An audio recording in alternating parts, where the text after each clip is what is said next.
please do the Pledge of Allegiance? Thank you, sir.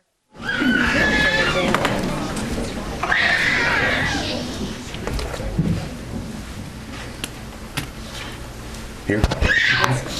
All right, everybody, if you join me. I pledge allegiance to the flag of the United States of America and to the republic for which it stands, one nation, under God, indivisible, with liberty and justice for all. All right, thank you, sir. And Dr. Warder, don't run away so quickly. I'm about to call you right back up. And the good news is, I believe you'll be introducing Jack Eisenhower. Good evening, distinguished board members and Dr. Register. Mr. Eisenhower could not make it tonight, but I just want to kind of give you guys a brief overview of how the process started. As you all know, recently we had the honor of going to the Emmys and accepting an Emmy Award for our documentary that was filmed about the turnaround at Maplewood High School. So it was an awesome evening. We had a lot of fun and great participation. And so this process started about a year ago. Vanderbilt University was doing a survey where they collect climate and culture data about schools. And what they do with that data is that they tend to rank schools, and they noticed that Maplewood had moved from near the bottom to being within the top 5 in the whole state with regard to students' perceptions on what's happening in the building. And so he wanted to know what was happening in our building. He says, hey, I'm going to send a film crew out to see the kind of great things that are happening at your school so that we can capture these best practices and share them across the state. And so a film crew came out for about 3 days or so, spent some time with us there at Maplewood High School and just captured everything that we did. We were mic'd up all day, and that was very challenging. So we were mic'd all day long for 3 days, every day, and they filmed everything. Every bus that came in, every parent that we spoke to, every student, every conversation was recorded via microphone. So they took hundreds of hours of film, and then they put it together in a documentary format, and then they sent it back to us and said, what do you think? So it got a couple of views on YouTube, and they thought it was great. So they decided to submit this to the Academy, and they hired Benjamin Bratt, who played a detective on Law & Order. And so they used Benjamin Bratt's voice as the narration piece on the piece, and of course it won an Emmy. It was nominated in 3 categories. It was nominated in the editing category, in the school instructional program category, and also in the category for writing, and it won the Emmy in the writing category. On February 15th, there's going to be a re-release of that mini documentary. It is on YouTube. It's called How Bad Was It? A High School Comeback Story. So if anybody wants to watch it, I think it's up to about 3,000 views now, so it's pretty neat. But it will be re-released on February 15th. I have my assistant principal here, Mr. Ryan Jackson, who's also here, if he'd like to say a couple words. Ryan? I was just honored that the work that we do day in and day out was showcased. More than anything, it's a bit of a surreal moment just to see your livelihood, splashed across the screen. But what you see on the screen, even in 6 minutes, is a great sample size of what we do day in and day out for students, for the underdogs of East Nashville. So proud to be a part of the process, proud to work under a leader like Dr. Woodard, who truly believes that lives will be changed in that building every day, and I think we showcased that in that video. Thank you all for the opportunity tonight. Thank you so much. And you all should check out the video. These two cut collectively a striking figure. I got a chance to sit next to Dr. Woodard on Saturday to view the video. It's good stuff. We're going to move into public participation. I'm going to go ahead and call up individuals. If you could just line up so we can move through this, that would be fantastic. Anna Marie Farmer, Molly Handler, Laura Abrada, Chris Moth, and then Thomas Weber to start out with. And just to remind everyone the rules of engagement here. We are hearing from all of you who have requested to appear at this board meeting. And in the interest of time, we're asking that you stick to the 3-minute allotment. And you can see it. You will hear a bell when it's time. Ready? Go ahead. Mm-hmm. Hi, my name's Anne Marie Farmer. I apologize for my voice. I've gotten over the flu. I'm here tonight to support having a board policy in place regarding public engagement. While I'm happy that the call for a specific policy has been made, it's very surprising that we've gone this long with no such policy in place. A glaring lack of public engagement has plagued MNPS recently. and it leads to a sense among parents and constituents that the district makes its decisions behind closed doors with little regard for community input. For example, MNPS knew since last year that one of its elementary schools would be converted to charter school management, yet it seems, looking back, that the district had no identifiable policy or timeline for public input on this conversion. And indeed, internal communications from the district revealed that at one point plans related to the conversion were being made before any input was gathered at all and before parents, PTOs, or the community had been notified. This sort of thing leads to mistrust and a lack of confidence. The school board now has the opportunity to reset and rebuild that trust by committing to transparency and clearly setting defined, specific community engagement standards to which it will hold the district accountable when major decisions are at stake. I believe the proposal on the table from Mr. Pinkston does just that, and that adopting this policy will send a message that the district is serious about public engagement and communication. Failure to adopt this policy or similar policy, or watering it down to amorphous feel-good statements without specific defined standards that the district must meet, will send a different message entirely. Thank you for your time. Thank you. I have something to distribute. Am I allowed to before my 3 minutes start?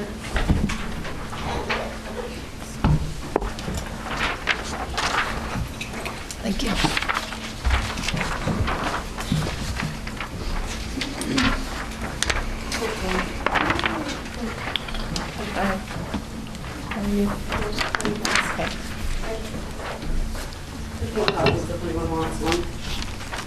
I brought 20 in conjunction. Okay, my name's Molly. I have been proudly serving MNPS schools for the last 9 years as a teacher. I'm also a constituent in District 3. I provided a copy of my 4th grade students' testing schedule for 1 month from January 28th to February 28th, during which 21 of those days will be instructional days. During those 21 days, there are 20 requested, required, or mandated tests that all 4th grade students or various groups of 4th grade students will take. During 33%, or 7 of those 21 days, the entire 4th grade will be taking some kind of requested, required, or mandated test. During 57%, or 12 of those 21 days, various groups will be taking requested, required, or mandated tests. Some of these tests take 5 to 15 minutes to administer, some take up to 90 minutes. There are examples on the calendar of kids taking more than 1 test in a day. One girl in my class will take 7 tests during 4 consecutive instructional days this month. There are a mere 6 days on this calendar without some kind of requested, required, or mandated test. Assessment is an important part of instruction. It allows me and students to see how far we've come and to decide how much time I must continue to spend on a particular concept. It allows me to reflect on my own practice and ask myself if I need to find another way to present the information. I enjoy using assessment as part of my practice, but what is occurring in our classrooms right now has taken assessment practices out of context, and these practices have gotten out of control. The culture of teaching and learning has been replaced by a culture of data and assessment. But what about the data? Don't teachers need it to know how to address the concepts kids don't know, as well as to reflect upon our own teaching practices? Of course we do. Yet the type of data that is being demanded is ambiguous and overbearing. It distorts the realities of the classroom as it is not purposeful and thoughtful. It seems we have prioritized volume over usefulness. When there's too much, it becomes impossible to disaggregate in any meaningful way as it relates to classroom practice. Today, data seems to exist for those who are outside of the classroom rather than to service those of us who are inside. It is insufficient to simply send letters home to better inform parents or to make some changes to a testing calendar. We must push for more change when it comes to the perspectives and priorities concerning standardized testing and data. I hope that you will start a meaningful discussion and process of changing the detrimental testing culture that is pervading our district. I hope you will engage in a pursuit to do what is right for teachers and students, as current testing practices are sucking the life out of our schools, our jobs, and student learning. Testing is not teaching, and data is not learning.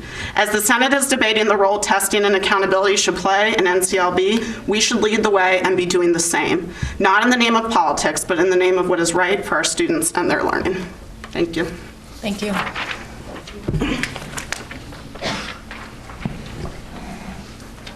Is Laura here? I don't see anyone. Go ahead. Here's your turn. Good afternoon. I'm here in regards to the proposal before you to create a policy and process for public engagement. It has been bandied about that MNPS has a communications problem or a branding problem, but I'll tell you, as a parent who receives a plethora of emails and voicemails from schools and the school system, the issue at stake isn't about more information or more information getting to me. I get plenty now. I get even more from the newspaper and other parents and from my neighbors. I've been to school rallies, PTA meetings, school tours, sports events, and so-called parent meetings where parents and grandparents are are never asked to speak. Never asked to speak. I've been talked at again and again, but rarely, if ever, asked what I need to know. So I'm going to tell you now. I need to know how to engage with MNPS. I need to know you acknowledge the dilemmas before us all are bigger than our individual talents or resources. Our entire city, I believe, needs to know how to better engage with MNPS. We need to know how you plan to inform and solicit the expertise of organizations and individuals. We need to see evidence you know this undertaking, improving our schools, is not a job any of us can accomplish alone. The public engagement policy before you is the opportunity to show just that. Schools do not exist in a vacuum, and we, the families of MNPS, create our futures in part based upon the location and the routine of schools. Businesses are also affected by where schools are located. And of course, our public works is also affected by major decisions the board considers here. And yet, I've seen you hesitate at accepting a process that is the minimum standard of courtesy to the community that surrounds you. So please don't let proof of public engagement go the way of bureaucracy. A one-time survey, a list of who attended, a checkbox that shows you sent the word out, and then close your ears to your neighbors.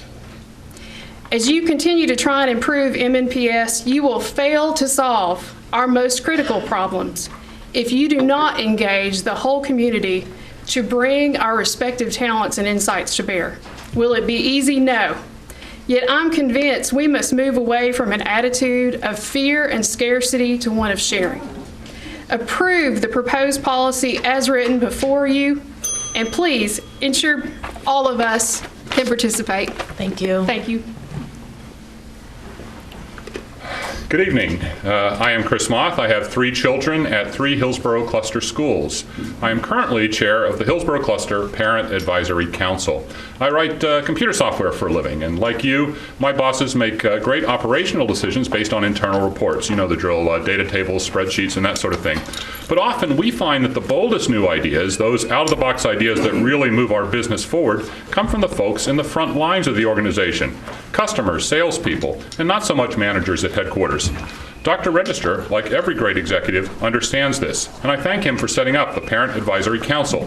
For an hour or so every other month, he sets aside the bureaucracy, and we enjoy a two-way dialogue with a small group of parents who try to represent parent voices from across town. Back in October, our individual clusters met. We rolled up 6 pages of questions for the November 20th meeting with Dr. Register. The PAC executive team optimistically promised answers within a week, which then slipped to end of year.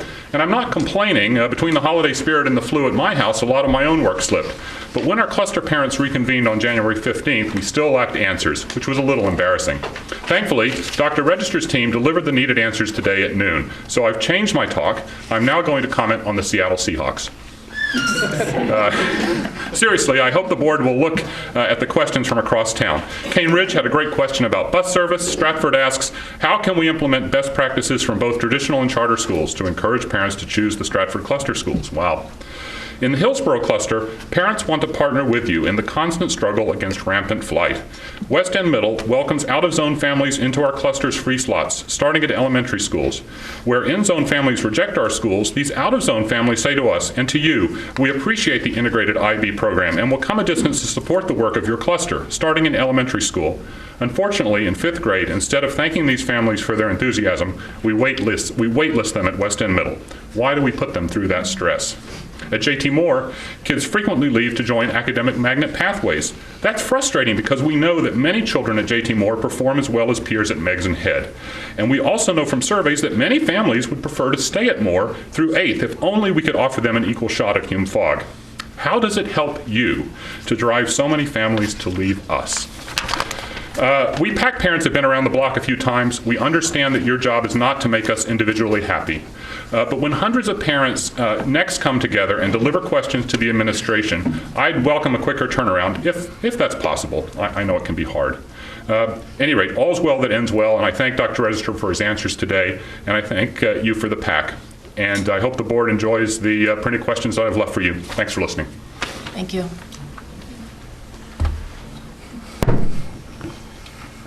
Am I on the clock now? Hi, my name is Thomas Weber, and obviously I've been here a day or two. I've got a daughter at Tusculum and a son that I hope will join next year at Tusculum.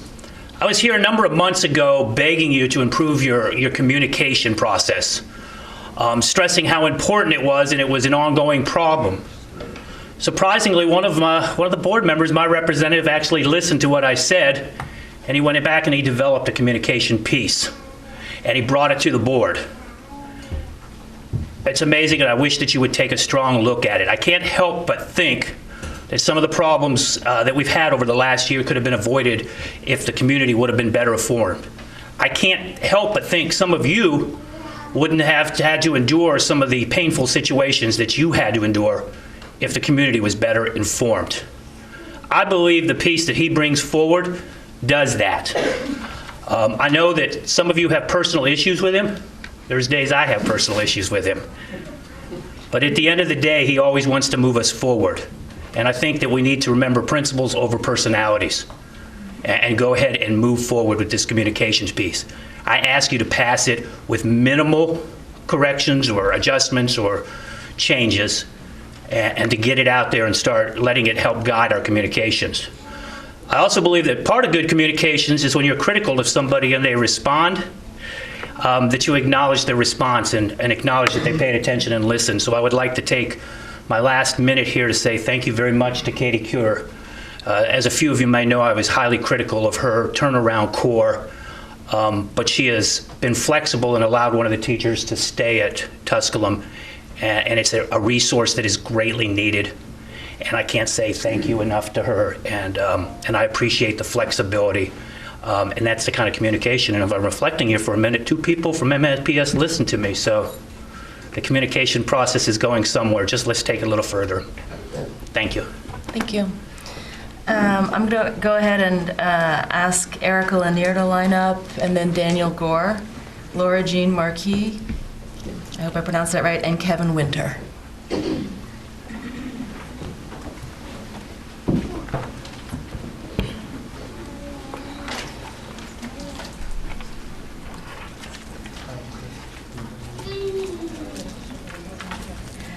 Once the voices start coming in and the 300 emails, you can't stop that. Remember that quote, I'll revisit it later. Tonight is a prime example of why public engagement is so important to our district getting it right. The conversation behind public engagement dates back to the previous administration. To her credit, your current chair asked the board collectively to roll up their sleeves and focus on what this is really about, our students. Correction, all of our students. Presuming all 9 members of the board know the importance of public engagement, which has been referenced by chamber reports, performance audits, and community voice, to name a few, and all 9 members support public engagement, why, 8 months to the day, are we still discussing whether it should be a directive or a policy and the language therein? Just this school year, we have experienced evidence public engagement is overdue, with the dialogue on Waverly Belmont, East Nashville, and priority schools. However, how can we work toward including the village when our elected leadership is publicly spreading their beliefs that all students cannot learn, and just as disturbing, throwing rocks, hiding their hands, and playing victims? Tonight, when I should be spending time with my eldest daughter, who will be heading off to college next year, or at my youngest daughter's school event, I am here asking our elected leaders to be just that, leaders. Leaders who can sit down together and have intelligent dialogue. Leaders that don't focus on excuses why our students can't, but work on partnerships that ensure all our students can.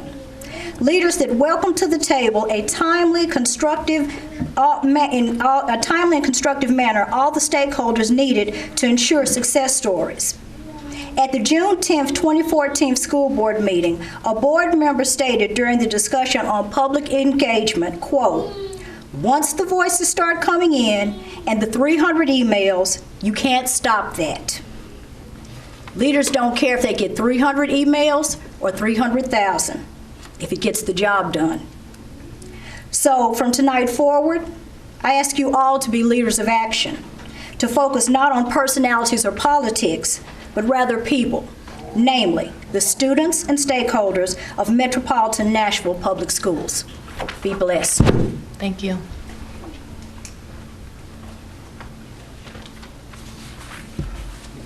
Good evening. My name is Danielle Gore. My speech is regarding the moratorium against new schools. I received my education in the traditional Metro Nashville public school system in East Nashville, and I am a 2002 graduate from Hunters Lane High School. I am now the proud parent of 2 children in the MNPS system. My daughter Sequoia is in 3rd grade at a traditional public school, Tumjo Elementary, and my son Titus is in the 5th grade and attends the Nashville Academy of Computer Science, which is a charter school. I chose to enroll Titus in NACS because it is the only school I know that teaches students to code computers starting in the 5th grade. I did not know what to expect, given this is a brand new school. However, it has exceeded my expectations. Titus entered NACS on a 5th grade reading level and currently reads at a 9th grade reading level. His teachers show passion and altruism in helping him achieve. As many of you know, late last year, the Nashville Chamber of Commerce released its report card for Metro schools. The report indicates that public charter schools make up the majority of high performers in almost every category. Despite representing only 12% of all public schools in Nashville, charter schools make up 50% of schools that were high-performing and high-percentage ELL students, 64% of schools that were high-performing and high-percentage students with disabilities, 70% of schools were high-performing and high-percentage for economically disadvantaged students, and 100% of schools that were high-performing and high-percentage Black, Hispanic, or Native American students.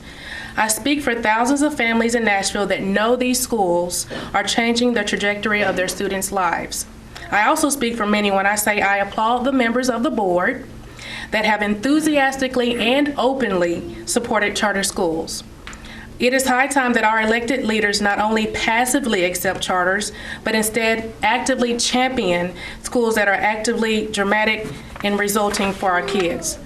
I am very aware that the decisions you made related to the budget and the proposed moratorium against new schools will not impact Titus, and they will not impact existing schools like NACS, but these decisions will impact thousands of families just like mine. If schools like NACS are not allowed to open, and if families do not have the option to exercise their right to choose, these families will face severe loss of opportunity. The conversation around this moratorium and more broadly next year's budget should center on 2 things: thousands of stories like mine and conclusive data. Both demonstrate that charter schools in Nashville can and do provide an excellent education to children who many people have long given up on. I urge you to shift conversation to quality of school rather than type of school when deciding how to allocate our tax dollars. Thank you for your attention regarding the future of our children. Thank you. Hello, my name's Jean Marquis. I live in Chatham Point off Smith Springs Road. Communicated with several of you over the last 2 years, some more than others. I would like to comment on the proposed public engagement policy. I know firsthand the dissent that has been created in my community by the lack of such policy. 2 years ago on late night news, I was stunned to see an announcement that a new elementary school was going to be built on the road leading to my subdivision. The announcement didn't come from the school board or my councilman, who also represents the district of the proposed school, but from someone else. That was just the beginning of what would be and still is a communication nightmare. What I have learned is very disheartening. I'm just amazed that a policy like the one being proposed wasn't already in place. It's just common sense and courtesy. Worse than that, there seemed to be a culture and a history that no one ever questions the school board. I can't for the life of me understand why the school board members would not want to give themselves the tools to do their job. I would think any elected official knows not to alienate their constituents, and educators know that education doesn't stop at the classroom wall. It involves the community of constituents, parents, taxpayers, and voters. Our community organized, emailed, and attended council meetings. Will Pinkston, who inherited this, by the way, heard and respected our concerns and listened to our input. He facilitated what I believe to be the first community meetings with MNPS regarding a new school site and plan. I don't know that it was very popular. We had very valid concerns about the location and the site. Mr. Pinkston has consistently made the effort to get us the information we asked for, that we are entitled to. But without policy in place, there were no procedures for getting the information. In spite of his efforts, information was slow, inconsistent, and often inaccurate. Communications were duplicitous. My community wanted information, and we also wanted to have input into what was to have a huge impact on a very unique area in our everyday life. We had concerns. If this policy had been in place before the project was conceived, I don't know if the outcome would have been much different, but a lot of the fallout could have been avoided. There are bad feelings and mistrust in my neighborhood towards the management of the school board. This policy needs to be in place so that as leadership changes and board members come and go, the processes will be constant and the culture can begin to improve. We've worked with Mr. Pinkston and made positive changes, I believe. But without this policy, history is bound to repeat itself. I will end with my 3 R's, reading, writing, arithmetic, and respect. Thank you. Thank you.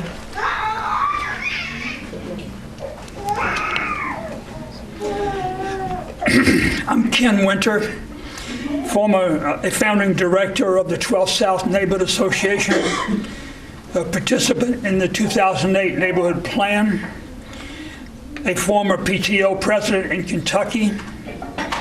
My children attended Carter Lawrence in a prior generation, and my wife and I have danced many weekends, 48-hour weekends, in the Carter Lawrence Gymnasium with people from 12 states. I'm here to support a strong form of public engagement. I've already submitted to all of you my opposition to commercial parking at the Waverly Belmont Elementary School. But I'm not here to debate that. I only want to say that some of us have been telling top MNPS staff for 18 months that we oppose that commercial use, that we want to know where the idea came from, and that we want to be included in the planning. Despite assistance from certain school board members, staff, this has not been forthcoming whatsoever. Since a parking lot of twice that size, twice the needs of the school, has now been planned and contractors are ready to pave, I would like to recommend that this situation as a case study in community non-engagement. And I further recommend the board intervene and recognize our whole neighborhood smart growth planning of long standing. Thank you. Thank you. All right, that ends our public participation. I just wanted to acknowledge, on behalf of Dr. Sharon Gentry, our esteemed board chair, who could not be with us tonight. She sends her regrets. She wishes she could be here. for lots of different reasons. But certainly she wants to, one of the reasons is to, in fact, read a public statement. In her stead, however, Dr. Brennan has agreed to do that for her. Dear board colleagues, this week represents an exciting and important time for the future of every child, teacher, and parent in Metro Nashville Public Schools. As we begin the search process in earnest, we have a vital role to play as leaders of our public education system. Put simply, this decision to hire the next director of schools is the single most important one that we will make to directly impact the education of our 86,000 students. We need the nation's best superintendent to serve our students. To be able to recruit that person, we must create a climate in which we can find, entice, and hire the very best leader this country has to offer. I believe we can identify, vet, and recruit an incredible superintendent that leverages our city's great resources to build an excellent education for our students. However, to do so, we must focus on the future and commit to work together. To that end, I'm asking for a firm commitment from every board member to do three things. Number one, keep debates civil. The nature of this work is that we will have different perspectives and differences of opinions. That is to be expected. That said, when dialogue digresses into name-calling, threats, or attacks on one another, we create a difficult, if not impossible, climate in which to get things done. I'm asking everyone on this board to commit to do better. We can have differences of opinion without succumbing to these sorts of tactics. And I too understand that heated debates over policy and other issues that come before the board are not unique to Nashville. But let me be clear, that does not justify the aforementioned behaviors. When these behaviors are demonstrated by our students, we call it bullying, nothing less. Number two, make the search a priority. As a board, I fear that we are getting entirely too preoccupied with secondary issues. There are many improvements that must be made over the next year. Indeed, I know many of us share frustrations about things that aren't working as well as they should. But some of these should frankly wait for a new superintendent. It is our job to hire a great leader, to provide very clear direction for the district, to monitor, evaluate, and ensure the district is meeting said expectations. But if we want a truly transformational leader, we cannot create the perception that we intend to micromanage a multitude of day-to-day issues. Whether you agree with this or not, I ask that at minimum you commit to focusing our efforts first and foremost on the search rather than getting sidetracked on a multitude of other smaller issues. Number three, talk with, not at each other. Last but not least, I want a commitment from each of you that we will not, as a default, look to wage board discussions through the news media. That is not dialogue. If there is a concern, let's bring it up and talk about it. But when the first step of conversations is blasting a letter out aimed at generating media coverage, it creates an environment of distrust and prevents actual dialogue or the opportunity for solutions. The eyes of the city are on us, and during this search process, the eyes of the best superintendent candidates are on us as well. Those candidates need to know that we are reasonable, passionate, compassionate, and involved school board members who will advocate for what we think is the best course of action, vote, and then ensure the success of the chosen action. Potential candidates will be watching to see if there's enough certainty with the board that they will actually be effective in their work without being undermined at each turn. God help me, I still believe in the ability of this board to regain the focus on improving public education in Nashville. And I believe every single member of this board plays a critically important part in this process. But for this to work, everyone must be willing to put aside individual agendas and resist the temptation of petty politics to ensure that we achieve the right outcome. I hope I can count on each of you to commit to the 3 principles above. Ultimately, the future progress of our system and our students depends on us coming together at this time. Sincerely, Dr. Sharon Gentry.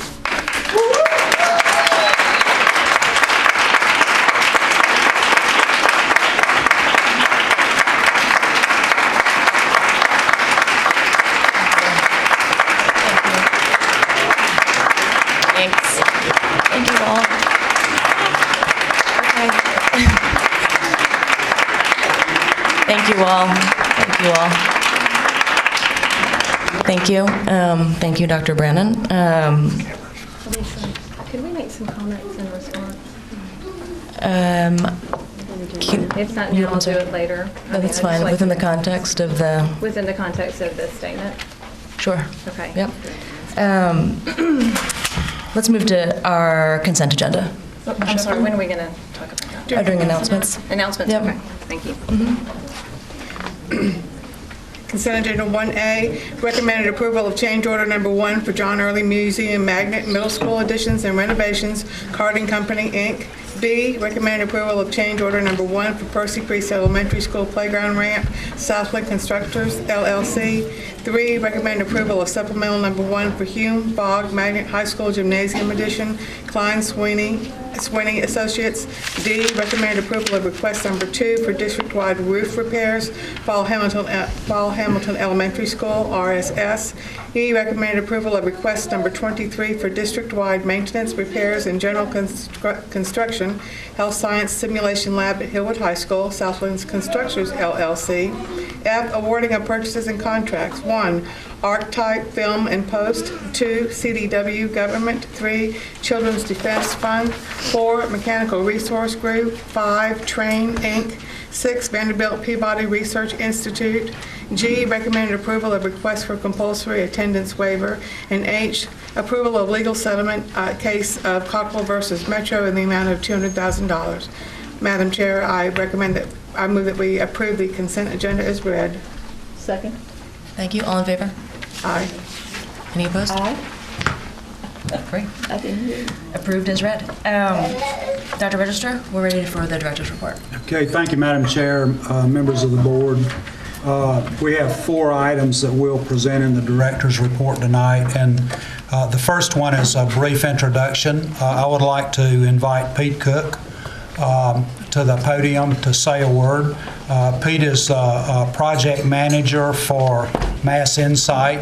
As you know, we've engaged Mass Insight in about a 2.5-month process of taking an outside look at our organizational structure to transform priority schools into high-performing schools.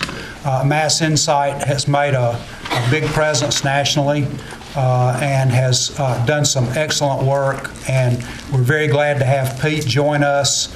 I guess, Pete, almost on a full-time basis for the next 2 or 3 months to give us some good consultation on how we can better organize to meet our goal. And that goal is no priority schools in 3 years. Pete, welcome, and let me ask you to make some introductory remarks to the board.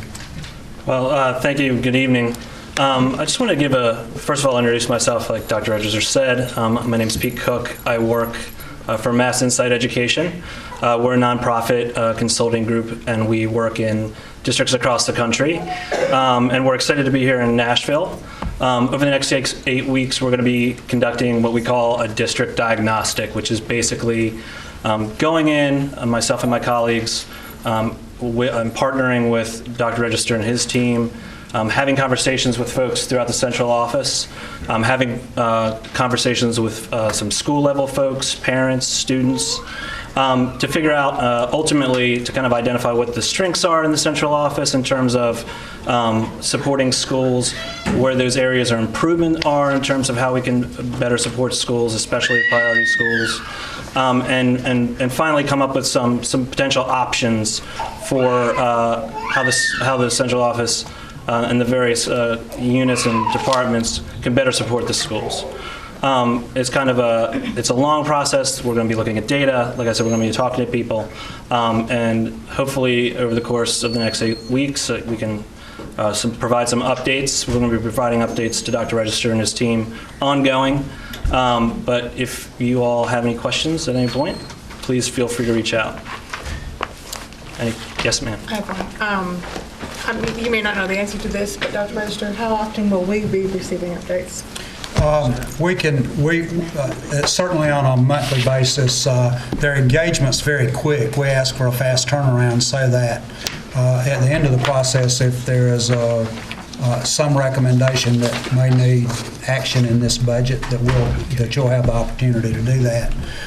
But in a timely fashion, if you'd like for us to do a monthly update, we'll be glad to do that. Yeah. Pete, that works, doesn't it? Absolutely, sir. Okay, great. All right. Well, thank you for your time. Appreciate it. Thank you. Thank you. We look forward to working with you. The second item on the director's report is RFP charter process, and I'll ask Alan to come up to the podium, Dr. Coverstone to come up to the podium. This is pretty much a quick report. We want to be concise with this, but this is a follow-up to the RFP process that was presented earlier. Board members asked questions about that process and made suggestions, and Alan's going to give us an update now as we go forward. Thank you. Appreciate your time. I'll try to be concise and just follow up on where we've been and how we've gotten to this point. Our goal really in the next 2 meetings is to agree on the process that will enable you to make decisions about charter applications and applications for new schools this June. Specifically, we need you to agree on 2 specific questions. First, how should we prioritize the approvable applications that we might receive so that you can select those that advance the best interests of the district first? And secondly, how should we help you to invoke the substantially negative fiscal impact clause, should that be something that occurs as a result of the applications that we receive? Just a reminder on how we got here very briefly.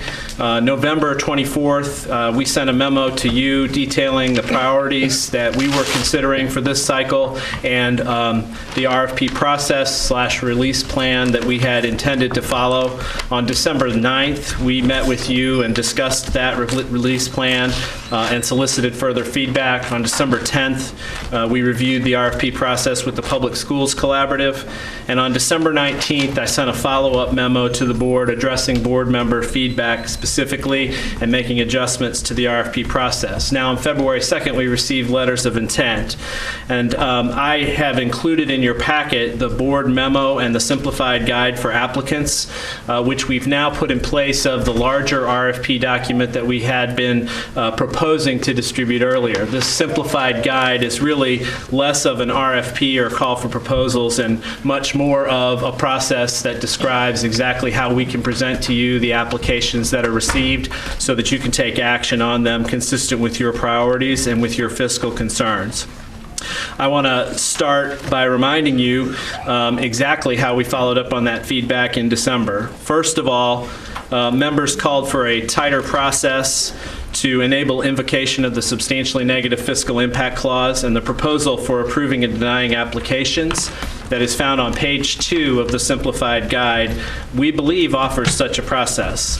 First, schools which do not meet or exceed quality thresholds will be recommended for denial on objective grounds, and those grounds will be provided to the board for its consideration in approving or rejecting those recommendations.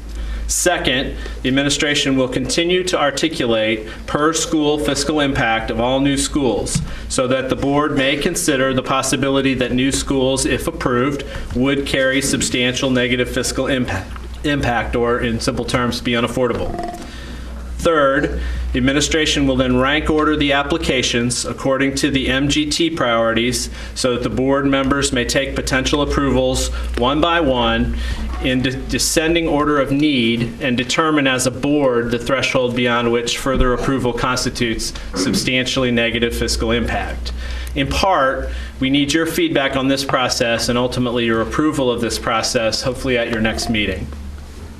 The second thing that members called for was a host of conditions that would lead to dismissing applications without bringing them to the board if they did not meet certain priorities. Unfortunately, the law is quite clear in TCA 49-13-108 that if the board does not vote up or down, the school is deemed approved without board actions. We think it wouldn't be prudent not to bring you those applications for your vote.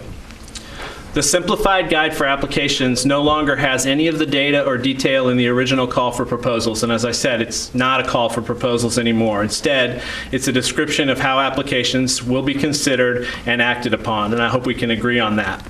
The above process for voting on applications is included in this simplified document, and the MGT priorities of conversion and growth in overcrowded areas are also included as a basis for prioritizing applications so that you can consider their fiscal impact on budgets that will be a couple of years down the road at the time when you're considering applications for approval. In part, we also need your feedback on these two MGT priorities, and we need you to approve these or another set of priorities by your next meeting so that we know how to best present to you the information that you need to make good decisions. Ultimately, the law gives us no basis to exclude applications out of hand or set parameters that will keep applications out. Now, the law doesn't give applicants the right to start a school, far from it, but it does give them a clear right to have their application considered fully and voted on up or down by the board. The only basis for rejecting applications is that they are contrary to the best interests of the students, the district, or the community, or that they will cause substantially negative fiscal impact. And we've tried to shape a process that will focus our discussions on those two issues. MGT found, and we all agree, that adding new schools has a cost and that absent offsetting reductions, both those that MGT found were relatively automatic, such as the need to reduce the hiring of teachers, and voluntary offsets, which would involve more systematic restructuring and offsetting of costs to hold per pupil costs of central services down as student growth in non-charter schools slows down. The impact could become substantially negative and meet the bar for denial of an application. That's what MGT found. But in the next paragraph, MGT also agreed that the board has to do the hard work of determining the costs and benefits. They said, quote, however, that likely negative fiscal impact should not arbitrarily lead the board to denying future charter school applications. Based on student achievement data and information gathered during on-site interviews with MNPS staff, nearly all of the charter schools currently operating in MNPS appear to be providing quality education for MNPS students. MNPS has regularly supported family choice and has identified charter schools as one of the choices parents can make. From our interviews and experience in MNPS, it is clear that student learning is the highest goal. Nothing in this review should be interpreted as suggesting that the education provided to students in approved charter schools is any less important nor any less appropriate or supportive of student learning than that provided in district-managed schools, end quote. So our work to develop student-based budgeting and some of the other studies that we've started to amass has given us incredible new detail in the distribution of our budget to schools. We know where the shared resources are, where central services are, and we're very close to developing a detailed fiscal impact model that MGT simply did not develop. This model will richly improve the information you have this cycle when you are asked to reach a conclusion about whether the fiscal impact of adding new schools is substantially negative or not. This is important because we know that some of the costs of opening a new school are offset immediately. MGT even agreed, but not all of them are. And at the same time, we know that most of the costs can be offset over time. We're developing a model that can put concrete targets around how much those offsets need to be in order to maintain fiscal discipline. In other words, 1 school a year might be absorbable, 10 schools a year might not. We cannot just ignore the potential impact any more than we can ignore the potential benefit. And when you make your decisions about whether or not to approve new schools, you need information that enables you to consider the real costs against the potential benefits. Now, here's where articulating priorities can be very helpful. It cannot address concerns about substantially negative fiscal impact because bright lines alone do not address fiscal impact very effectively. For example, if our priority is to locate schools in one specific cluster and we receive 100 applications that are of quality to locate schools in that cluster, that could have a substantially negative fiscal impact that priorities could do nothing about. What we have tried to do is to develop, and what your feedback has helped us to tighten, is a process that will allow you to effectively invoke your option under TCA 4913-108, which is the fiscal impact clause. We cannot ignore the transition costs of starting new schools of any kind, and we cannot ignore the positive return on investment that we've seen in this area. We need to be responsible about articulating the components of a decision, and then the board has to make that decision. So we're asking you to consider the following process in that spirit. When we receive applications in April, the first cut is the evaluation for quality and diversity. These are the core elements of our mission, and any proposal for new expenditures of any kind ought to be evaluated critically against this standard and rejected if they cannot be expected to advance our goals for excellence and diversity well. We'll continue to recommend that you vote to deny applications that fail to do so, and hope you will apply the same scrutiny to all of your decisions. After voting to deny core proposals, we will then provide you information that you need to make a rational fiscal impact decision. Using the priorities in the MGT report, or another set of priorities if you want to recommend those before the next meeting and that you can agree on and approve, we will rank those proposals for your consideration. And this is the important part when it comes to fiscal impact. As we move down that list, ranked by your priorities, we will provide you full and useful analysis of the fiscal impact of each new school, and we will do so cumulatively as we move down the list. If the number of quality applications is high, there will be a point at which the transition costs in a given year of approving a new school exceed reasonable funding expectations and/or offsetting cost reductions to the point of putting substantially negative strain on the budget. At that point, you will be able to invoke the substantially negative impact clause and articulate the specific reasons that are required to be upheld on appeal. And it's not easy to be upheld on appeal. One of the challenges of invoking the clause, when others have tried it, has been the inability to distinguish the fiscal impact of School A from School B. So if one school is affordable but 2 crosses the substantially negative threshold, how do you decide which one to approve and which one to deny? This is where priorities help. And the MGT study has helped us here as well. They found that at the margin, the fiscal impact relative to the potential benefit is less when schools locate in overcrowded areas or when they convert management of low-performing schools.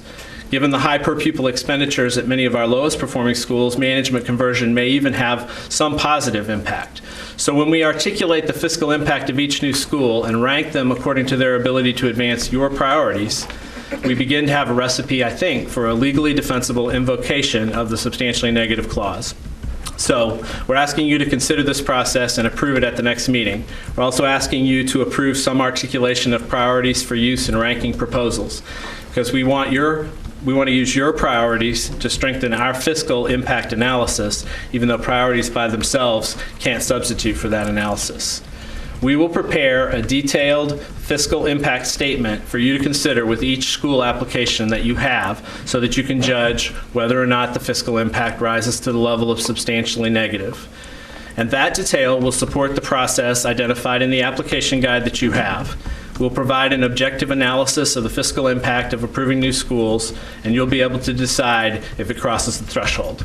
We believe that approaching applications this way will enable us to advance board priorities, which are codified in the MGT report, in a fiscally responsible manner.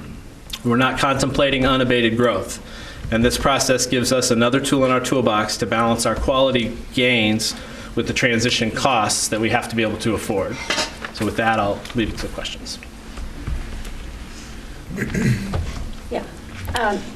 Well, first of all, I'd like to say that I appreciate the opportunity that you are coming to the board to ask for our input. I don't believe that the board floor is the place where we can get a clear consensus on what those priorities are. I think, Will, are you the chair of the Charter School Committee with Mary? I'd like to recommend that we have a committee meeting and talk about these things in detail, and then bring it back to the board, or bring it back to you, Alan, and then we can have hopefully some consensus on some issues that are important to me at any rate. So you don't want to do that tonight? You want to schedule a work session, a committee meeting? Well, I was thinking about a committee meeting because I can see this taking more than 15, 20 minutes, more, maybe possibly more than an hour. Okay. Let's get that scheduled.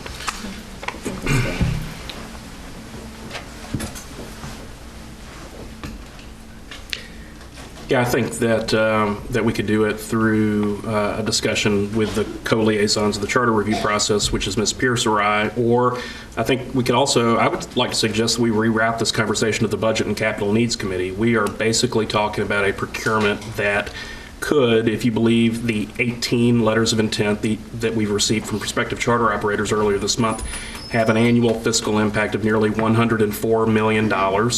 Not to mention the fact that we still haven't seen a plan for how we're going to fill the $22 million budget gap that we're facing in 2015-16, and we're still waiting on that information, Dr. Register.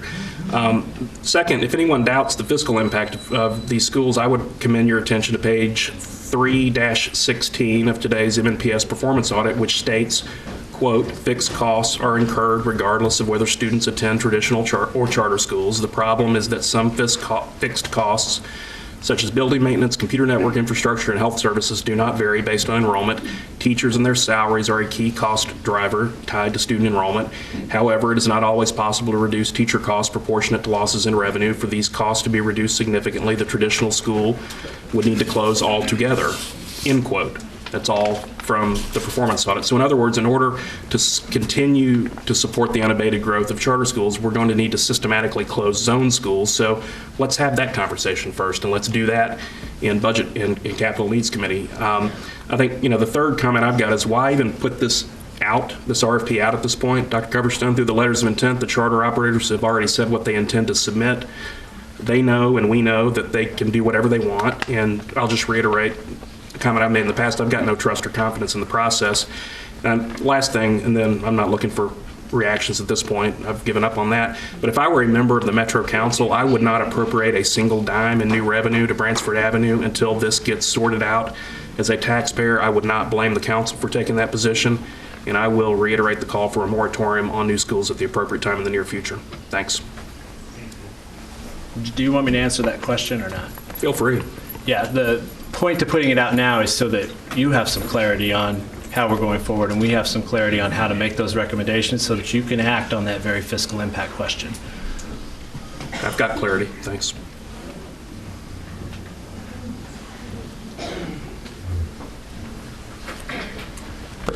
So last meeting, we were given a document entitled MNPS Charter School Enrollment Projections. And it lists all of our charter schools with the full enrollment for this year. It lists the projections for next year, and it lists the enrollment maximum for next year. And I noticed in reviewing this that there were over 600 seats available at our charters, according to this document, which led me to question sort of the demand for new charter schools. We've got this report that says, the MGT report that says that charter schools will, with, quote, nearly 100% certainty have a negative fiscal impact on the district. And so, I think it's really important that if we're going to open charter schools that may negatively impact all the other schools around them, we need to know whether there's a demand for the schools. And so I asked the question last week of, we have an enrollment for this year But I asked what the seat capacity was for this year, and I started this process last Thursday.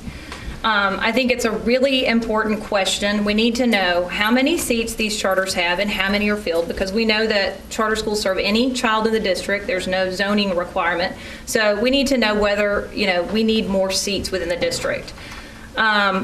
And I think we need to have those numbers to make informed decisions about how many more charter schools we open. I've heard an argument that, well, we can just open them, and then if they don't get enough students, then they'll go bankrupt and we can just close them. But that's obviously very disruptive for students and for neighborhoods and those kinds of things. So I brought this issue up on email and ended up eventually having a conversation with Dr. Coverstone, and I was told that the numbers that we were provided here on this sheet last week actually don't indicate enrollment, even though they're entitled enrollment. They indicate some sort of budgetary projection. So I said, well, if that is the case, then I would like to know what those numbers actually are.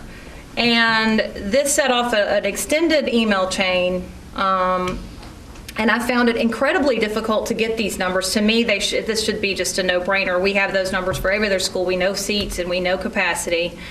And I really feel like I had to kind of start an inquisition to try and get the numbers. I was told, first of all, that we don't really calculate the seat numbers, but we just kind of calculate their budgetary impact, that it's too labor-intensive to get these numbers because we only have 19 schools open. But I was told that I may need to submit an open records request to every single charter school in the district to find out, what they are on their seat numbers. I was told that charter schools may not calculate their seat numbers, which is kind of hard to believe because they're businesses, and I can't imagine they would, not know year to year what they're expecting in their students. And so this whole dialogue has felt like a game of hide the ball, and I think, in all fairness, the problem is not coming from the charter schools themselves at this point. The problem is coming from our district. And so I have complained that we are not monitoring these numbers.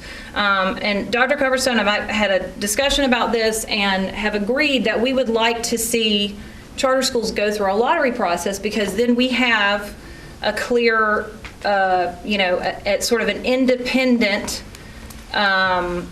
fair assessment and comparison of charters with the other schools as far as what their demand is and what their wait list is.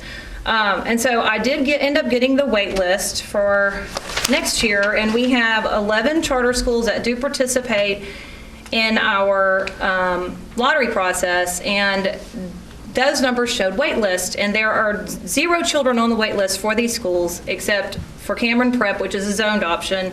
There were 6 children on the wait list for this year, and 11 11 children anticipated next year. And in contrast, we have a lot of other schools that do have wait lists. Obviously the academic magnets have wait lists. We've got MLK with 153 and MEGS with 492 and HEAD with 376. We also had some other schools that have wait lists, like Hillsborough with 174. We have East with 86, West End with 133. So this has led me to a lot of thinking about what we actually need to have on our numbers. We need wait lists because those show projected future demand, but we still need to have a process that is independent and independent of the charters in some way to find out whether the seats in these schools are actually filled. And as I told Dr. Coverstone, the reason I think it needs to be independent is because charter schools do have an interest in creating demand within their schools and creating the appearance of demand. And so we might get some numbers from them, but unless we have some way to fairly compare, I don't know what kind of numbers we're getting. So I won't trust the process unless it's independent. So Dr. Coverstone and I did eventually agree. And so first of all, I'm asking that we change this process permanently. We have agreed that he is going to send out a questionnaire to all the charter schools that will ask their enrollment, their seats this year, and their enrollment. And then also, I would also like to request, which I did not ask about, that we find out the waiting list for all the charters that participate in the lottery. Again, we need wait lists for excess capacity, and we need current and predicted enrollment to know how many open seats we have now before we approve more charter schools. And as a side issue with all this sort of talk that's happened tonight, this is what I like to say. I do think we got charter schools doing good things in our district, but until you show me a charter school that accepts randomly assigned students and that backfills empty seats with randomly assigned students throughout the year like every other school does, then I have a very difficult time figuring out which of these schools is actually using best practices and actually showing high quality performance, or however we want to put that. So that's it. Comment. Obviously, we do need to have a committee meeting on this, and we need to have it within the next week. But I don't want to let the night pass by without addressing some of what Ms. Frogge just said.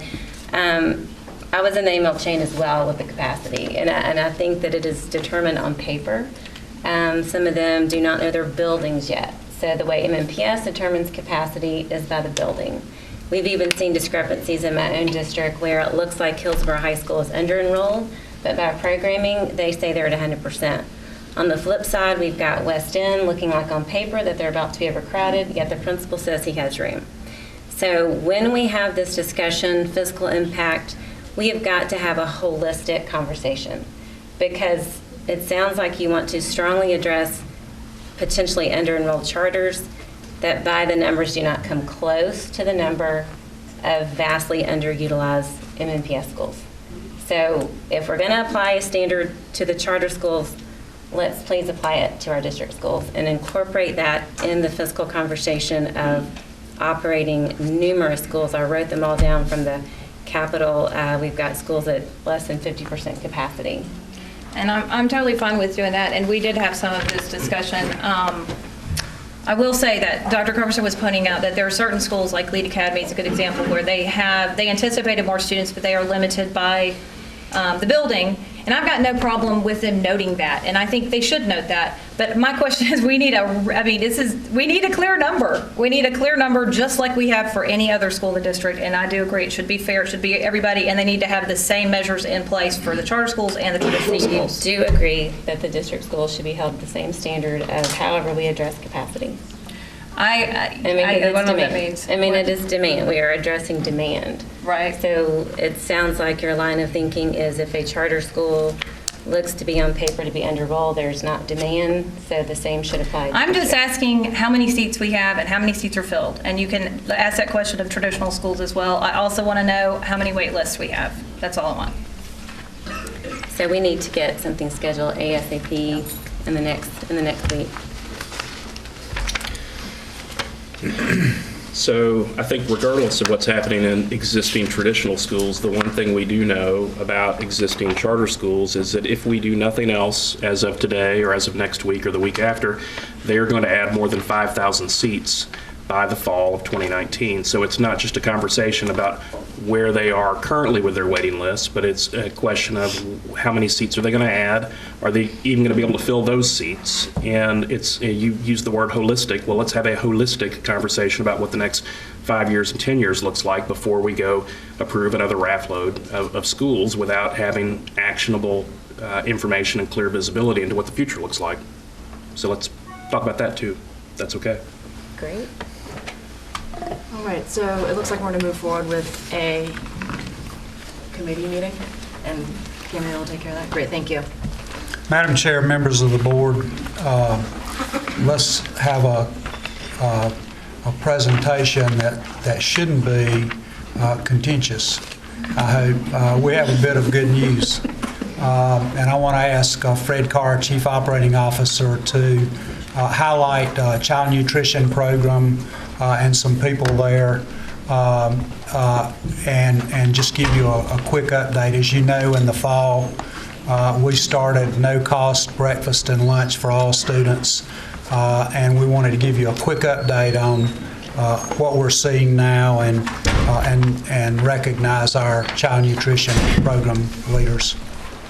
I was looking for Spencer. I didn't see him come in. Ms. Bobo's giving you a brief 2 reports on school nutrition. The first one is something that we're really proud of, and for the media, I do have copies in my hand for you. We had 74 of our schools' cafeterias score a perfect 100 on their health department inspection.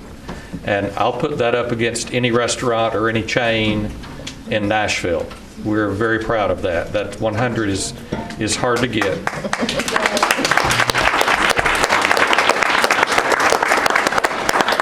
For the other 80 schools, we averaged over 95 on their scores. They just weren't perfect. So we're working on the rest of those, but we're very proud of that. We have great managers and great workers in our cafeterias, and that is a third-party outside testament to the work that they do.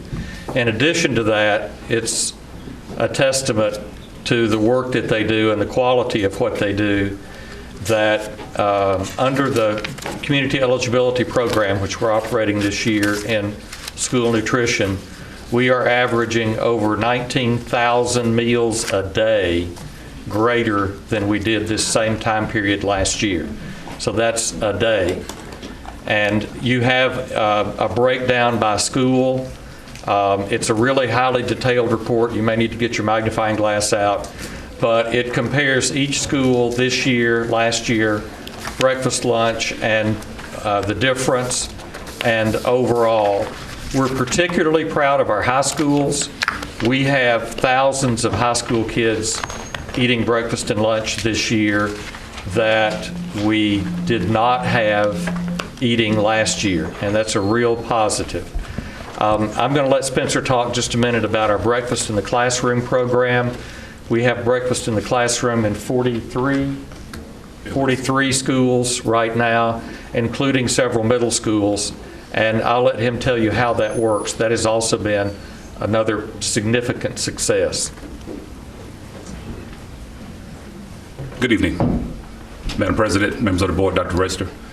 As Ms. Carr said, breakfast in the classroom has been very successful for us. I think when I entered the district, we had about 13 schools on breakfast in the classroom. That number has increased to 43. And breakfast in the classroom is a volunteer program. We go out and present to principals, as we all know, about the benefits of breakfast. That has been, and probably for most school districts around the country, the lowest participated meal service. On average, I think on average when our average breakfast, probably traditional breakfast, was hovered around 30% as a district. However, when you turn that into breakfast in the classroom, you see numbers as high as 60% participation in those breakfast programs. And I believe that some of ours even teeter around close to 90% participation.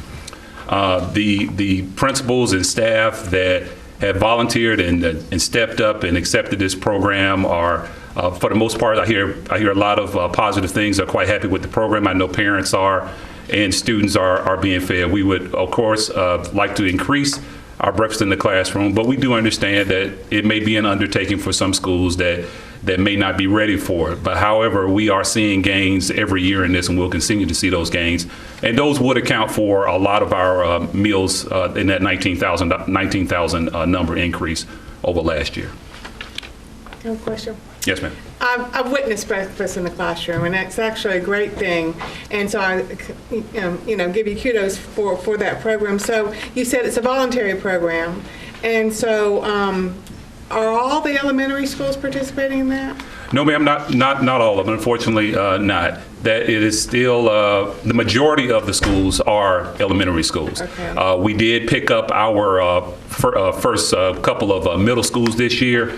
A few principals were interested, and we were able to provide that to them. Ideal, it is, I wouldn't say it's necessarily ideal for any particular age group, but you do see it traditionally more at the elementary level.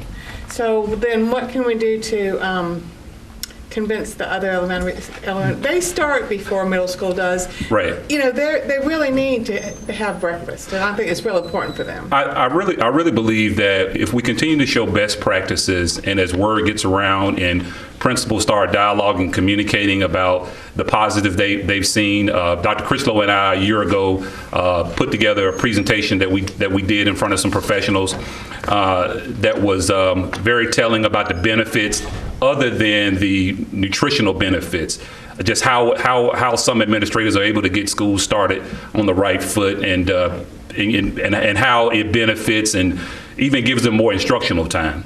So what would be some of the reasons why a principal would opt out of participating? I'm talking, again, on an elementary school level. Well, I can give you a subjective opinion to that. Probably the biggest reason that we hear is probably just not a lack of support by faculty and staff. Okay. They feel that maybe it's too difficult, or there may be some other issues, maybe sanitation. Sometimes they're mythological, but people have their opinions, and the principal does want to make sure that they have harmony in their schools, and we understand that, and so we respect that, and then maybe when there's another time that it's more ideal, we come back again. So I'll go on record by saying, if I can do anything to help you put that program in the schools and in my district, I'm happy to do that. Absolutely, man. We'll be right there, showing them how to put together their program and supporting them all the way. Okay, thank you. Spencer, I want to take a personal privilege and congratulate you on the great work that you do. I don't know how many total meals a day we serve, but we're serving a lot of children. There are a lot of children in the school system that get 2 healthy meals a day. Could you tell us how many meals a day we're serving now total? Right now, that number is over 80,000 meals a day. That's terrific. Give or take. But it's we have definitely shot the board. I think that initially, I think we were hovering around 69, 72,000 a day, but we're in the 80s. That's terrific. Speaks very well of the program. We appreciate your leadership. Fred, thanks for sharing this with us tonight. Thank you. The last part of the board report, or the director's report, I'll speak to very briefly. Today, the performance audit for the school system was released. You have a copy, and if Ms. Hunter, if you would show your copy, I think the thickness is impressive. It's over 600 pages, and I promise you I haven't read that this afternoon. But I will make a few general remarks about the audit results. They generally reflect a positive evaluation of the district. Auditors identified a number of best practices for each area they assessed, and we're already meeting nearly 2/3 of the best practices identified by the auditors.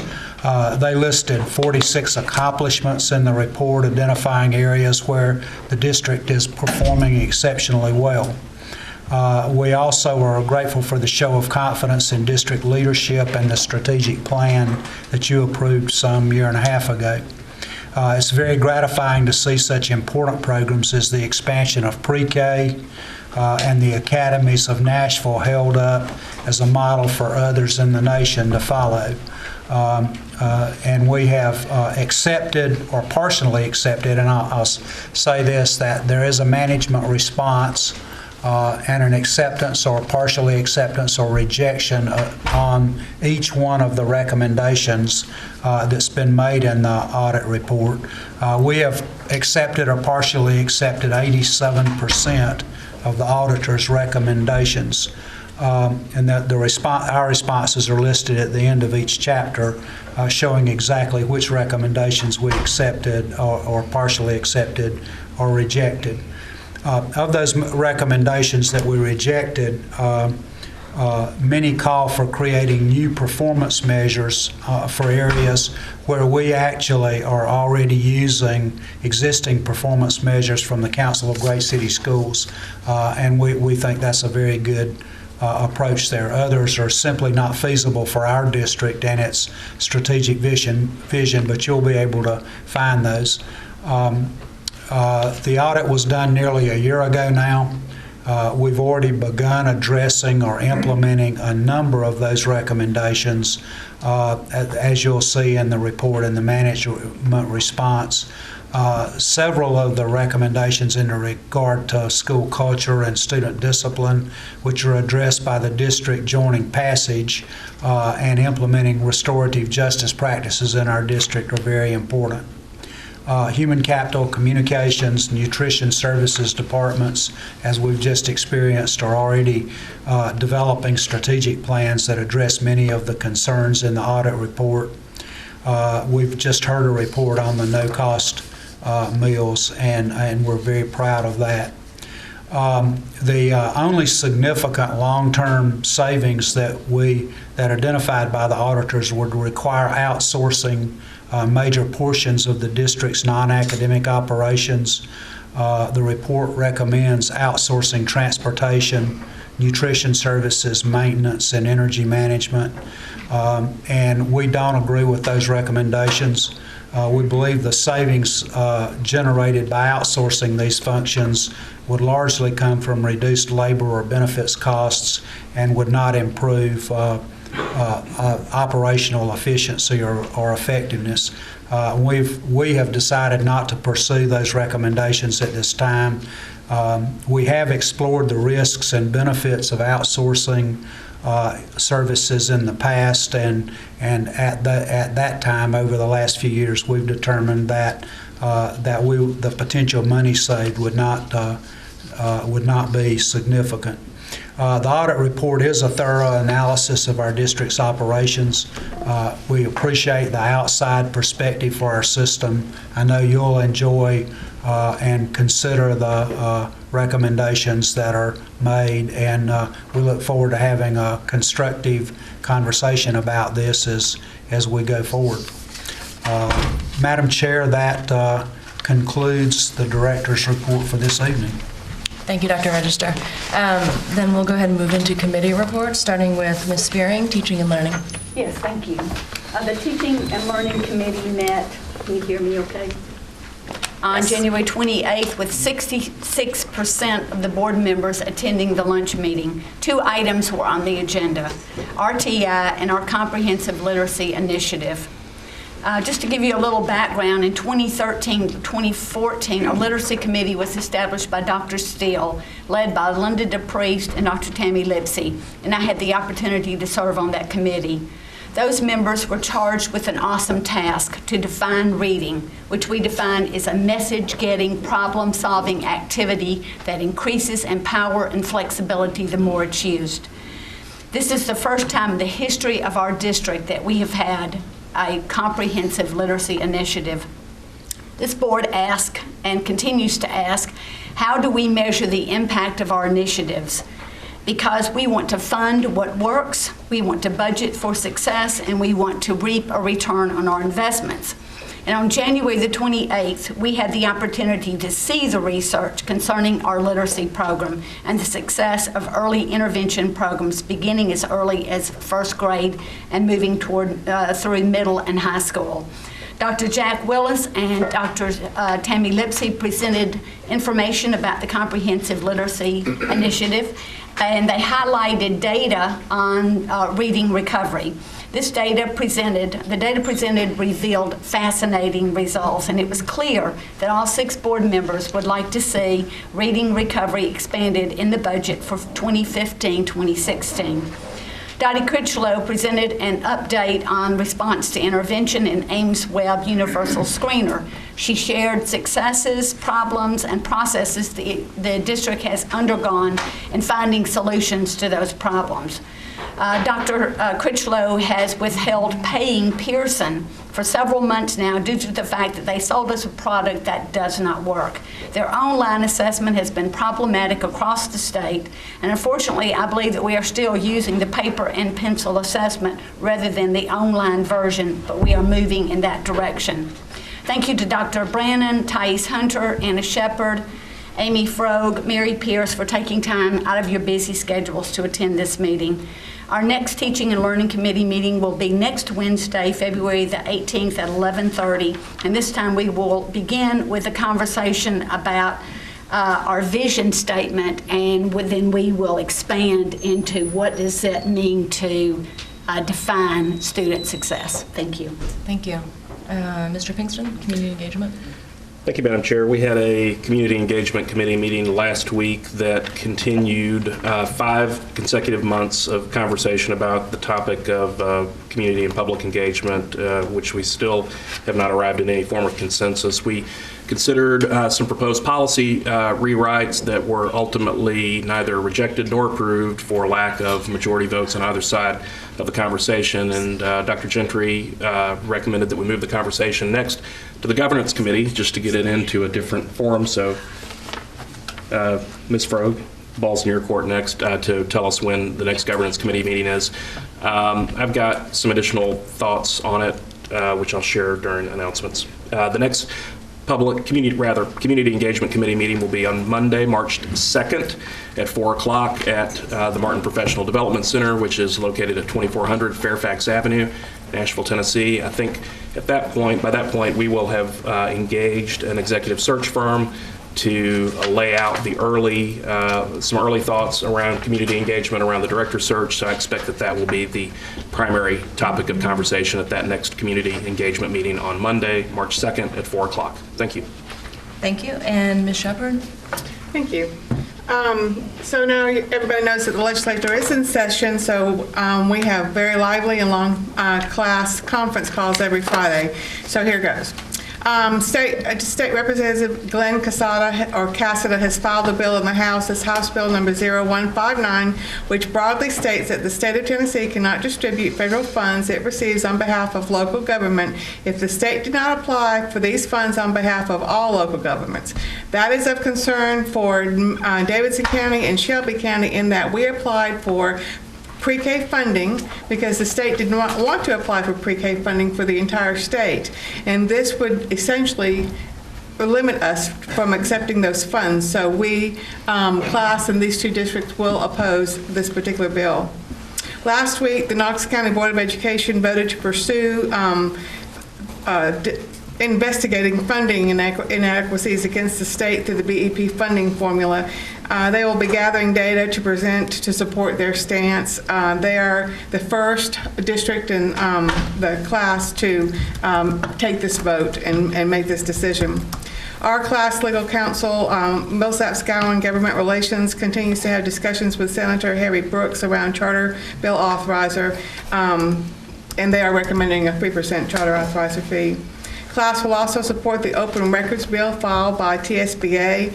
This bill would allow local districts to charge for both manpower and materials for record requests and would require all requests to be in writing via a form developed by the Open Records Office. We also discussed the ASD recruiting bill, which was filed last year but failed. This bill would allow the ASD to be able to recruit non-ASD students into ASD schools. This could cloud test results by recruiting better students into ASD schools and would also increase the ASD budget. Interesting to note that the Shelby County has a petition by parents to get their schools out of the ASD. And last but not least, our class winter meeting will be held next Monday, February 16th at 4 p.m. at the downtown Doubletree Hotel. The agenda will include discussion around the legislative agenda and the BEP discussion by the Knox County Board. I would really encourage all of my colleagues to attend. That'll be next Monday at 4 o'clock. Can I ask a question? Yes, ma'am. On some of the bills that you said they were recommending, like if Millsaps Gowan is lobbying on our behalf, could we know some more details about especially the... They'll talk about all of that at the meeting. On Monday. Yeah, okay. Great. Thank you, committee chairs. Then we'll move into announcements. Oh, did you have a question? No. Okay. Ms. Hunter? I would just like to say that we began the search process for the search committee for a new director of schools, and I would like to say that I'm excited about the process, and I cannot wait to engage the students, teachers, principals, various community leaders, and stakeholders. That is all. Thank you. Dr. Brennan? Yes, I'd like to urge seniors at each of our high schools to be sure to see your guidance counselors so that you can apply for the STEM scholarship through the Council of Great City Schools. The Bernard Harris Math and Science scholarships are for minority students, 2 males and 2 females. Would like to say that we did have 9 applicants last year. However, no winners, but they did go through the process. which helps greatly in their experiences. Also, the Council of Great City Schools is now accepting calls for presentations for the 59th Annual Fall Conference, and that deadline is April the 10th. The deadline for the Students Scholarship Bernard Harris is April 8th. Please see your guidance counselors and principals. Yes, thank you. Instead of announcements tonight, I'd like to respond to the letter that Dr. Brandon read earlier.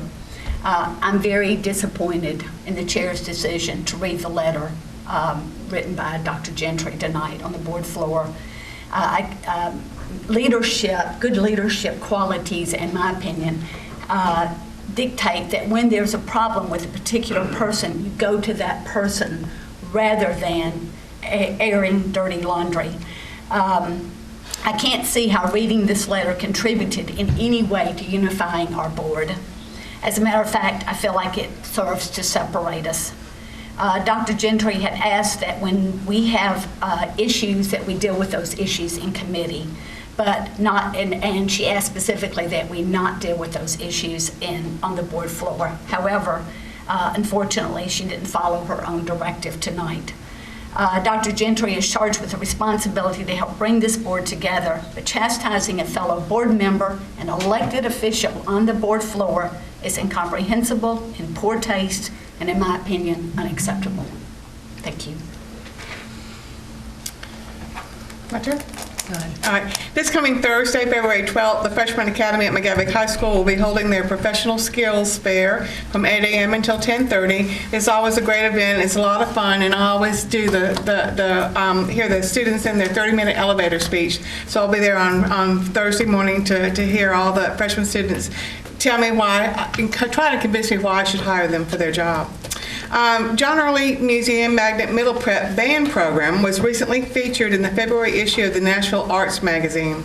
Our own Dr. Nola Jones with Music Makes Us and the Country Music Association were credited for bringing together the executive principal, Pope, band director Isla Nicholson, and aspiring teacher Toby Deaver to form the successful band program. CMA provided 95% of the instruments for this band program.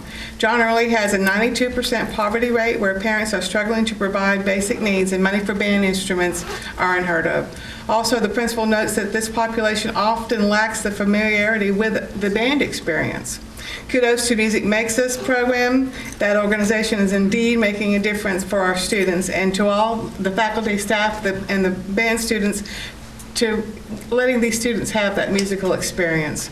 And last but not least, TSBA Day on the Hill is 1 week from today, Tuesday, February 17th. The day kicks off with a breakfast at 7 a.m. at the downtown Doubletree Hotel in the Cumberland Room. And then also the night before, on Monday, the 16th, they'll also have a reception from 6 to 8. Hopefully all my colleagues will be there. Thank you. Mr. Minister? Yeah, I was out of the room earlier and didn't have the privilege of listening to the verbal recitation of Dr. Gentry's soliloquy, but I had the honor of reading it in a letter last week. And I'll just say that the superintendent search is getting started off on the wrong foot when a board member has to resort to going to the media to request that we make presentations from executive search firms open to the public and available on Channel 3. So we need, as a board, as a group, to step forward and make a bigger commitment to transparency before we make what is going to be the biggest decision we're going to make this year. I want to lay down a challenge tonight, and this is going to require a little context, so it's going to take a couple of minutes. Last summer, as you all know, we voted to establish a public engagement initiative, which led to the creation of the new Community Engagement Committee. It turns out we had foresight for once. One of the new performance audit's key recommendations is for us to establish a new committee to oversee board relations with the public, so independent experts had flagged this as a problem for us before we flagged it ourselves. When the idea first came up, there was hand-wringing about whether the board should actually engage with our constituents. One comment, I believe, was, quote, once the voices start coming in, you can't stop that, end quote. But in the middle of school board elections last summer, people saw the wisdom of public engagement, or so we thought. As of today, 9 months since the conversation began, we have talked a lot, but we still haven't done anything. In the middle of all this, Dr. Register dropped a bomb on East Nashville that created the biggest public engagement crisis since the 2008 rezoning plan. Like many of us, I was hearing from families and friends who were upset and disenfranchised. The East Nashville meltdown highlighted in a real-time way the need for the board to set ground rules for what we expect from management, not what management expects from us, which is how we've been operating. As community engagement chair, I solicited opinions from community stakeholders across the city and including those across the river to fine-tune some ideas we have discussed multiple times going back to last summer, chief among them creating a public engagement loop to bring stakeholders, families, taxpayers, Metro Council members, our appropriating authority into our process in a more intentional way, and several of us voted against it last week. The bottom line is it's time for us to do something instead of just doing nothing, which is what we've been doing for years. Or acknowledge that we're going to do nothing. The board has repeatedly let minor issues turn into major issues that chew up untold amounts of organizational bandwidth that ought to be reserved for academic transformation. And when I report back to stakeholders about the opposition to public engagement, that's not attacking. That is plainly speaking about matters of concern to people who have been burned by the school system and who have reached out for help. So let's stop tiptoeing around the issues and pretending like we're at charm school. Let's just admit that we have failed and articulate some strategies to fix the situation. So going back to the comment about not wanting to let public voices come in, I'm not troubled by letting them in. I want them in. We should all want those voices. My proposal to bring those voices in is still on the table now in Governance Committee. If someone else wants to bring competing ideas, put them on paper and make sure they have teeth. Let's take ownership for a change instead of just saying no to anything that looks like it could help people and punting to management, which clearly has not worked for years. And then let's talk about these competing ideas in public. Let's hold public hearings to gather input about what folks really would like us to do. We heard from some of them earlier tonight, but let's keep the conversation moving. After 9 months of doing nothing, I look forward to seeing anyone's ideas about what it would look like if we did something for a change. Thanks. Okay, since we're using this time to kind of respond to the night in general, I will go right off of Mr. Pinkston as Vice Chair of the Community Engagement Committee, and I regret having to miss Monday's meeting for sure. But having done the research, having done the gathering of information from other districts across the country on how they engage the community, I have sensed not one time in the 5 months that we have met that this board is anti-constituent or does not want to engage our community. What I have seen is more of a policy governance purist potential standpoint and really more of the debate on where should those details lie. Should they lie at the board top level of policy stating an expectation, or should they lie in directives in that policy, or should they lie in directives for the communications plan? So while Mr. Pinkston has said that he did not take the page straight out of Broward County, Florida's public engagement loop, if you look at their wording in their policy, it is very similar to the one that he drafted, which we both were excited about. And I can tell you, having been on the other side as a parent and PTO president, I have felt the other side and the lacking of the district's engagement on big issues. I mean, Dr. Register, you know that. That's how we met. But we've come through it, and it was done civilly. And that is what I saw with the Broward. I called them yesterday just to get clarity, because I had spoken with them in January, and number one, heard that they're under revising of that policy because they felt like it was a little narrow and a little limiting, and things had changed and evolved since it was written. So I called them back yesterday to go, okay, let me just let you know what's happened, because you know we liked your loop. So what she told me is, the way they post their policies on the website, it's completely differently than the way we do. So their high-level expectation, which is still great language, it's tougher than what we currently have. It has more teeth and has more expectations laid out. But the directives, the specifics, those lie in the district operational policies that are listed on the same page. So I misread it. I misread it like this was the whole policy. So where they are revising that is to say there's so many things that were different. In the 60 days to me is my biggest concern, and that could create the bureaucracy that we heard speakers talk about tonight. And it can cause problems like we're seeing in the paper today over a state policy that probably had great intentions, had an unintended consequence that you can't hire a principal who has a Harvard degree. So it's just trying to avoid being so narrow in our directive that we could make a group wait 60 days, or we could rush something if we put 60 days on it. I would think East Nashville would be hesitant to see something in 60 days. They were upset to think it could go 90 days, that we would make a decision so quickly. So I hope that we can bring this back in policy governance, and I will bring an alternative policy and figure out how we're going to let that live and how we're going to be supportive of each other, the district and the board. And following up on that, an attack, Mr. Pinkston, is not a difference in opinion. You're absolutely right. But an attack is when I tell you I'm against you, I'm campaigning against you, I will see you on the field, and that, consider it game on. That is an attack. And so I also want to propose to Mrs. Frobe that we put on the agenda a review of GP9, which is the board members' code of conduct. And it seems as if we think our communications policy is too vague. So is board member responsibility of acting with decorum. And I believe it is time that we put a line in there on how board members relate to each other. So I'm hoping that we can put that on there. We will not ask our students to uphold to a policy that we recuse ourselves from. Thank you. That is all. I had a few announcements. First of all, last night we had our first meeting about the either renovation or relocation of Hillwood High School, and I think we had a productive start on that. Speaking of community engagement, I hope that we are able to have a few more meetings to continue that dialogue. Another exciting announcement for me is that our middle school principals have agreed to implement at least 20 minutes of recess for all 5th and 6th graders within the district, and we are trying to move forward with a policy, drafting a policy to bring before the board that the principals are behind.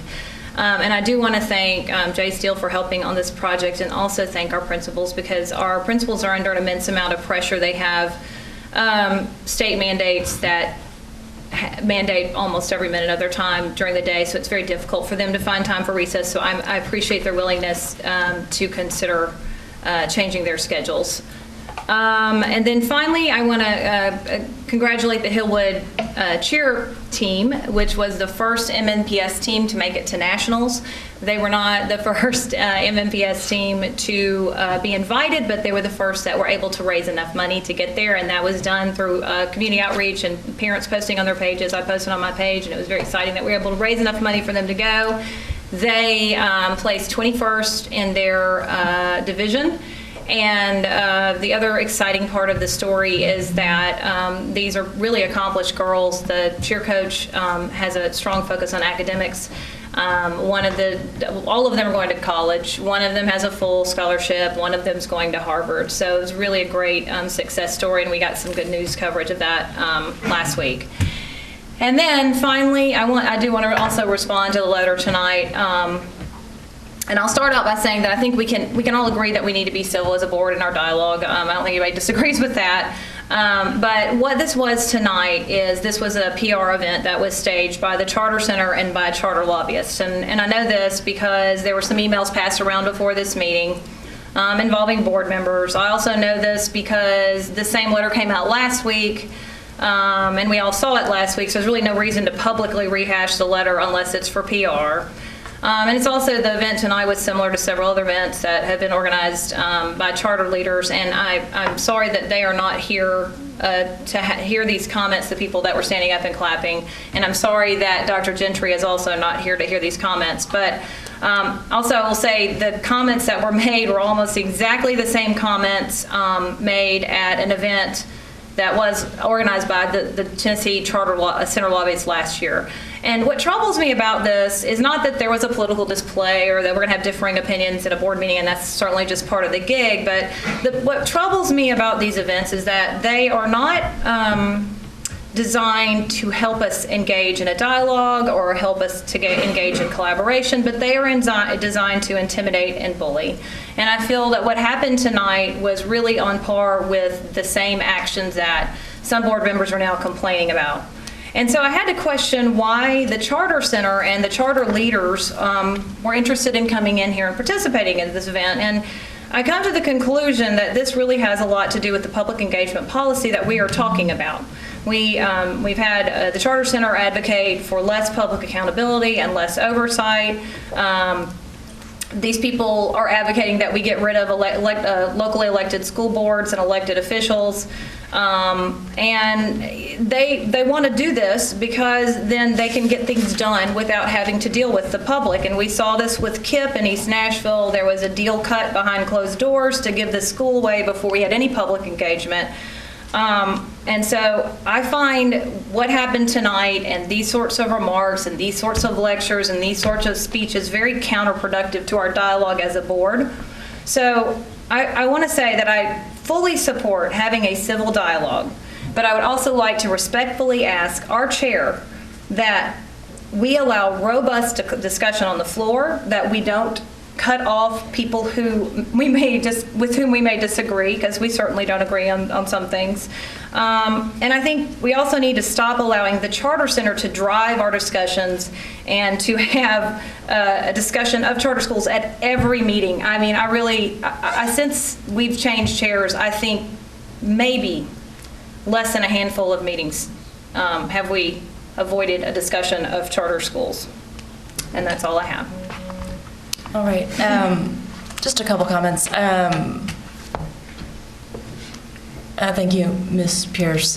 You actually said some of the things I wanted to say, but just to add on to that, I mean, I was just thinking about the fact that we have 38,000 kids right now who are being schooled in buildings that we ourselves, according to our own academic performance framework, have labeled target and review. Schools that are struggling in many ways academically. And when I think then about the opportunity that we have as a board and the responsibility we have to create high quality seats for every child in the whole district, I get really excited, because I think the power of this body to do that is just incredible. And there are a lot of differences, and people obviously express their various opinions about recent events. And I will say the one thing that I am hearing, it sounds like, that is universal, is that despite the he said, she said, and the back and forth, it sounds like we are all unified in the idea that we need to come together. We need to have a robust superintendent search. We need to create an environment in which amazing people want to come join us in the work, and that we want to hold hands together to create a policy that does work and fully engages the community, which is, I know, exactly what every single one of us wants, period. And stop. End of story. And the question then is just how. So I will commit to moving forward, and I hope all of us will too. I'm pretty sure that we can. In that moment where we feel, okay, we're not hearing each other, let's just come back to this notion that we are committed to making sure that every single kid in the district is sitting in a high quality seat, that we create an environment in which amazing candidates for superintendent want to come work, and that we rise above it, and that we figure out, I agree with the various comments made, how to work together to make this our vision for this district come true. So I appreciate everyone's engagement. I look forward to having Dr. Gentry back. And yes, Ms. Froeg. There being no further business, this meeting's adjourned.